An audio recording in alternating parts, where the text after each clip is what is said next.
About 1977, I decided to have a look at the Quran. I never met a Muslim. I lived 100 kilometers from the nearest Muslim. See, what interested me was what non-Muslims said about Muhammad. There are books and books written about Muhammad that tell you, one thing we know for sure about this man, he had an outside source of information. One book I've got says the Quran was written by a committee. Because they've established so well that there's information in there that an Arabian shouldn't have known. He must have had someone from the outside bringing him this information. So they say, one thing we know for sure, he had an outside source of information. Now, he said this book was a revelation. So they say, you see, he was a liar. He got it from somewhere, he put it in a book, and he gave it to someone, telling him it was from God. He was a liar. Other people write books and books on the subject of Muhammad, and they say, one thing we know for sure, he thought he was a prophet. He was crazy. Because they look at his life very carefully, and they see episodes like, for example, when he hid in the cave with Abu Bakr. He was running from the whole city who wanted to kill him, and he hid in the cave, and when the Meccans came running up to the cave to kill them, what did he say to his friend? Did he tell him, see if you can find a back way out of the cave? What he told his friend was, relax. He was telling him, I see what you see, but he said, God is with us. God will save us. So people on that basis, they say, you see, he thought he was a prophet. He thought God was with him because he said things like that. He wasn't a liar. They never seem to realize that one man can't be both. So you can't be a liar and a crazy man at the same time. If you think that an angel gives the words of God in your ear, and somebody says, I have a question for you, what does God tell you about this thing? I want to hear an answer tomorrow. If you're a crazy man, if you think an angel whispers in your ear, then you don't sit up that night thinking, what will I tell him tomorrow? What can I find? Who knows the answer? You're crazy. You think the angel will tell you the answer. You don't go and look it up somewhere. You see, you can't be a liar and a crazy man at the same time. You can be one or the other, or neither, but you can't be both. You see, I read 2 non-Muslim biographies of Muhammad. One was by Rodenson, who's an atheist, who hated the man. But many interesting things come up about his life that I had to wonder about. One story that's told is that when he was an older man, he had a son named Abraham. The son died when the child was 2 years old. The same day the boy died, there was an eclipse of the sun. The sky went dark. And the Muslims came running to their prophet and said, look, it's a miracle. Your child died and the sky went dark in sadness. It occurred to me, see, if he was a crazy man, he'd probably believe what they said. He'd probably think, yes, it's a miracle. My child died, the sky is dark. Yes, it's a miracle. If he was a crazy man. If he was a liar, he would have taken advantage of it. He would have said, yes, right, my child died, the sky is dark, you tell everyone, it proves I'm a prophet. It's a miracle. But what did he do? He became angry with the Muslims. He told them that was nonsense. He was angry with them. How dare you say that? He said the sun and the moon are signs of God, and they don't worry themselves about the birth of a man or the death of a son of Muhammad.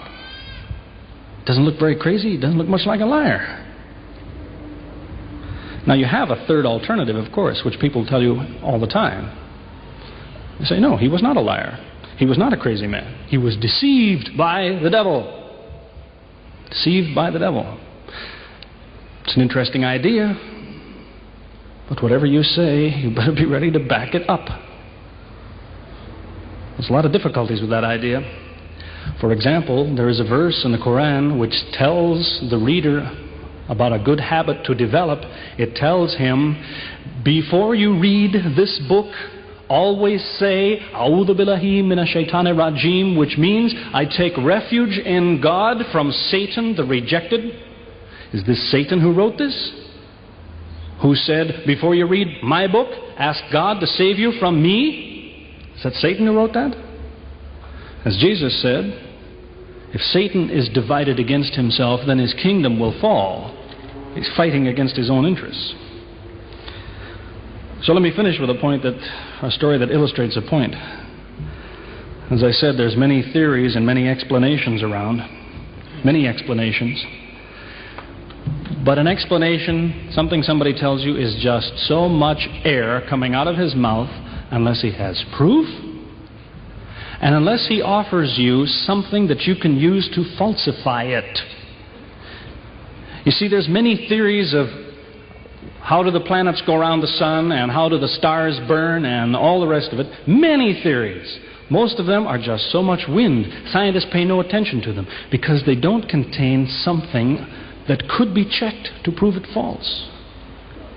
You see, Einstein was considered an intelligent man because when he offered his theory in 1905 and again in 1915, he didn't just offer a theory, he said, here's 3 ways to prove I'm wrong. Now it's worth listening to. He's told me, here's 3 different things you can do. If you can do this, I'm wrong. Here you are. Is there anything like that in Christianity? Has the Christian ever said, you want to prove I'm wrong? All you have to do is this. Has he ever done that? The Quran is filled with that kind of thing. Filled with it. Saying, you want to prove this book is wrong? Do this. Prove it. Go ahead. Do it. Filled with that kind of thing. There's an example of it that made a big impression in its day. During the lifetime, 14 centuries ago, of the Prophet of Islam. You see, he had an uncle named Abu Lahab. That was his nickname, Abu Lahab. This man hated Muhammad. He hated anything the man said. He used to watch him going through the city, and if he saw him talking to someone, he waited till they split up. He'd go after the man he spoke to and take him and say, what did Muhammad tell you? Whatever it is, it's a lie. Did he tell you day? It's night. Did he say black? It's white. Exact opposite. Whatever he heard the Muslims say, he said the opposite. That was the way his mind worked. There's a little chapter of the Quran called Lahab, and it says about this man that he'll never change. It condemns him to hell, Jahannam. You see, if the man had ever become a Muslim, the Muslims would believe, well, now he's not condemned anymore. You see, for 10 years before Abu Lahab died, that was a part of the Quran. And the Muslims could come to Abu Lahab and say, do you know, it's been revealed to us in our book that you will never be a Muslim. God says you will never be a Muslim. For 10 years they told him that. All he had to do was say, well, your book is wrong. I want to be a Muslim. What do you think of your book now? That's all he had to do. He had 10 years to think about it. And that's the way he was. See, if somebody is your enemy, you don't come to him and say, you want to prove I'm wrong? Here, say this. Come on, say it. If all you have to do is say the words and I'm wrong, you finish me. He never did it. See, this is one of many cases of something that was offered that could have been falsifiable. So it was.